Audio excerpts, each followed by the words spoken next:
Hak jingle kai ICC World Cup T20 ke Zimbabwe kalala ban pelim ya ke Pakistan da Shiron. Hak ni ke jingle kai ke Zimbabwe kala job ya ke tos bat kala jet bantit nengkong. Hak palitit jong ke Zimbabwe Umad Hevira ulala ban kamai khat nhiều run sang ki khat lai balls. Erwan su captain jong ke Zimbabwe ulala ban kamai khat khandai run sang ki khat khandai ball. Ushambong ulala ban kamai pra run sang ki spell ball. Williams ulala ban kamai lai peway run sang ki arpew pra balls. Uraza ulala ban kamai khandai run sang ki khanriu ball. Arbul ulala ban kamai spell run sang ki khat san ball.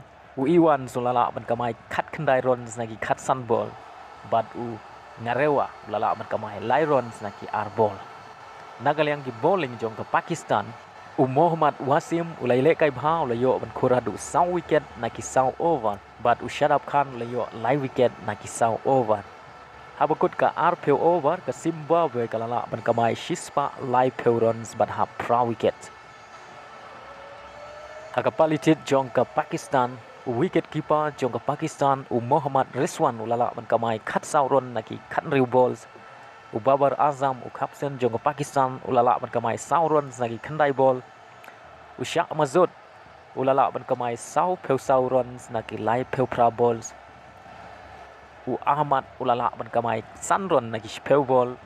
Shadab Khan ulala ban kamai khat nhiều run na ki khat saw ball. Muhammad Nawaz ulala ban kamai arpew runs na ki khat pra ball. Muhammad Wazim ulala ban kamai khat runs na ki khat lai ball. Afridi ulayo ban kamai shiron na ki shibol. Nagalyang ki nong kawang ball jong ke Zimbabwe Uraza ulayo ban kur lai wicket na ki saw over. But Iwan ulayo ban kur ar wickets na ki saw over. Abakut ke arpew over ke Pakistan kala ban kamai tang shispa arpew khandai runs but hab pra wicket. But ke Zimbabwe ke job ya ke Pakistan tang shiron.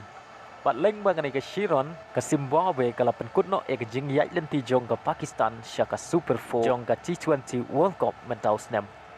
Kat ba ke Zimbabwe kadang don jingkerman bani orang syaka Super 4 lada ke job haman lagi jingile kai ki badang sa ki jongka.